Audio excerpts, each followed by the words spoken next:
নমস্কার বন্ধুরা, KS cooking হাউসের তরফ থেকে আপনাদের জানাই স্বাগত। আজকে আমি বানাবো কুমড়োর ভর্তা। এটা আপনারা দুপুরবেলায় ভাতের সাথে খেয়ে দেখবেন, দারুণ টেস্টি হয়। রেসিপিটি বাড়িতে একবার ট্রাই করে দেখবেন। যদি ভালো লাগে তাহলে লাইক, কমেন্ট, শেয়ার করবেন আর আমার চ্যানেলটি সাবস্ক্রাইব করে রাখবেন। তাহলে চলুন রেসিপিটি দেখে নেওয়া যাক।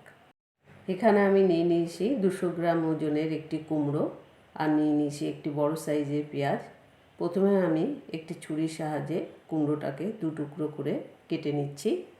এবারে এই একটি টুকরোকে একটি স্যাপনারের সাহায্যে এর খোসাটা ভালো করে ছাড়িয়ে নিচ্ছি। এই যে দেখুন, কুমড়োর খোসাটা ভালো করে ছাড়িয়ে নিলাম। বাকি যে কুমড়োর টুকরোটা আছে তার খোসাটাও আমি এইরকমভাবে ছাড়িয়ে নিচ্ছি। দুটো কুমড়োর খোসাই ভালো করে ছাড়িয়ে নিলাম। এবার এই অর্ধেক কুমড়োর একটা অংশকে মোটা মোটা স্লাইস করে কেটে নিচ্ছি। এই যে দেখুন, এইভাবে আমি কেটে নিলাম। বাকি যে কুমড়োর অংশটা আছে সেটাও আমি এই রকম স্লাইস করে কেটে নিচ্ছি। এই যে দেখুন, দুটো কুমড়োর টুকরোই স্লাইস করে কাটা হয়ে গেল। এবারে এই কুমড়োর টুকরোগুলি আমি একটি পাত্রের মধ্যে তুলে নিচ্ছি। এবার আমি পেঁয়াজের খোসাটা ভালো করে ছাড়িয়ে নেব। তার জন্য পেঁয়াজটাকে অর্ধেক করে কেটে নিচ্ছি, তারপরে খোসাটা ভালো করে ছাড়িয়ে নিচ্ছি। পেঁয়াজের খোসা ভালো করে ছাড়িয়ে নিয়েছি। এবারে এখানে যেহেতু আমি কুমড়োর ভর্তা করব, সেই জন্য আমি পেঁয়াজটা একটু লম্বায় মোটা মোটা করে কেটে নিচ্ছি। এই যে দেখুন, এইভাবে আমি একটু মোটা করে কেটে নিলাম। বাকি যে অর্ধেক অংশ আছে সেটাও আমি এইরকমভাবে কেটে নিচ্ছি। গোটা পেঁয়াজটাই স্লাইস করে কেটে নিলাম। এবারে আমি একটি বাটির মধ্যে এই পেঁয়াজের টুকরোগুলি তুলে নিচ্ছি। তাহলে চলুন রান্নাটা শুরু করি। গ্যাস ধরিয়ে কড়াই বসিয়ে নিয়েছি। এবার কড়াইতে দিয়ে দিচ্ছি 2 টেবিল চামচ সর্ষের তেল। তেলটা ভালো করে গরম করে নিচ্ছি। তেল ভালো মতো গরম হয়ে গেছে। এবারে তেলটা কড়াইয়ের গায়ে ভালো করে মাখিয়ে নিচ্ছি। এবারে এর মধ্যে 4-5টা কুমড়োর টুকরো দিয়ে দিচ্ছি। 1/4 চামচ নুন আর 1 চুটকি হলুদ। এবারে নুন আর হলুদটা কুমড়োর সাথে ভালো করে মাখিয়ে নিচ্ছি। এখানে কুমড়োর টুকরোগুলি যেহেতু একটু মোটা করে কেটেছি, এগুলি সিদ্ধ হওয়া দরকার। সেই জন্য আমি গ্যাসের ফ্লেমটা একদম লো করে দিয়ে ঢাকা দিয়ে 2 মিনিটের মতো এক পিঠ হালকা করে ভেজে নিচ্ছি। 2 মিনিট হয়ে গেছে, কড়াইয়ের ঢাকা খুলে নিচ্ছি। এবারে আমি কুমড়োর টুকরোগুলি উল্টে দিচ্ছি। এই যে দেখুন, কুমড়োর এক পিঠ কিন্তু হালকা করে ভাজা হয়ে গেছে। এবার আমি আপনাদেরকে দেখিয়ে দিচ্ছি। এই যে দেখুন, কুমড়ো কিন্তু সিদ্ধ হয়ে গেছে। তবুও আমি অপর পিঠগুলি হালকা করে আবার ভেজে নেব, সেই জন্য ঢাকা দিয়ে দিচ্ছি। লো ফ্লেমে 2 মিনিটের মতো আবারও হালকা করে অপর পিঠটা ভেজে নিচ্ছি। 2 মিনিট হয়ে গেছে, ঢাকাটা খুলে নিচ্ছি। এবার আমি কুমড়োর টুকরোগুলি আবারও উল্টে দিচ্ছি। এই যে দেখুন, কুমড়োগুলির অপর পিঠও হালকা করে ভাজা হয়ে গেছে। এর বেশি আর আমি ভাজবো না। এবারে কুমড়ো ভাজাগুলি একটি পাত্রে তুলে নিচ্ছি।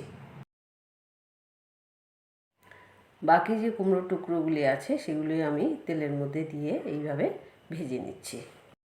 বাকি যে কুমড়োর টুকরোগুলি ছিল সেগুলো আমি এইভাবে ভেজে নিয়েছি।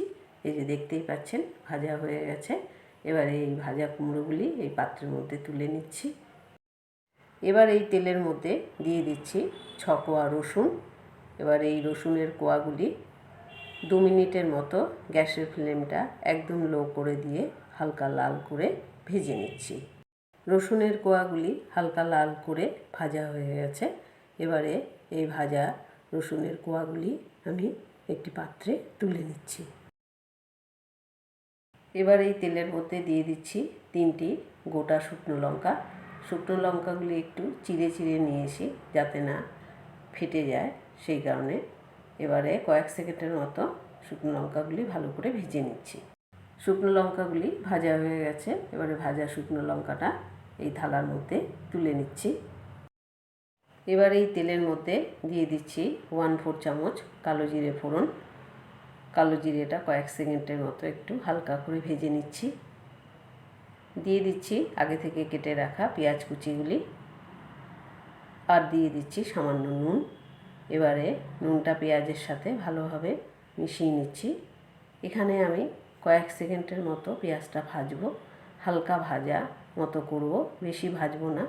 বেশি ভাজলে তাহলে ভর্তা মাখার সময় ভর্তাটা মাখার পর খেতে বেশি ভালো লাগবে না, সেই কারণে আমি হালকা করে একটু ভেজে নিচ্ছি। এই যে দেখুন পেঁয়াজ আমার হালকা করে ভাজা হয়ে গেছে। এবারে আমি গ্যাসটা অফ করে দিয়ে ঠান্ডা হলে এই পেঁয়াজ ভাজাটা আমি একটি পাত্রে ঢেলে নেব। এখানে একটি থালার মধ্যে সমস্ত ভাজাগুলি নিয়ে নিয়েছি। এবারে আমি প্রথমে শুকনো লঙ্কার বোটা দুটো ফেলে দিচ্ছি, আর এখানে 1 চা চামচ নুন নিয়ে নিয়েছি। নুনের সাথে শুকনো লঙ্কাটা ভালো করে ভেঙে মেখে নিচ্ছি। এবারে আমি এই ভাজা রসুনের কোয়াগুলি ভালো করে শুকনো লঙ্কা আর নুনের সাথে মাখিয়ে নিচ্ছি। ভালো করে মাখানো হয়ে গেল। এবারে আমি এই ভাজা কুমড়োগুলি এই শুকনো লঙ্কা রসুনের সাথে ভালো করে ম্যাশ করে নিচ্ছি। সবকটি ভাজা কুমড়োই আমি ভালো করে ম্যাশ করে নিলাম। এবারে আমি এই ভাজা কালো জিরে আর পেঁয়াজের সাথে এই কুমড়োটা ভালো করে মাখিয়ে নিচ্ছি।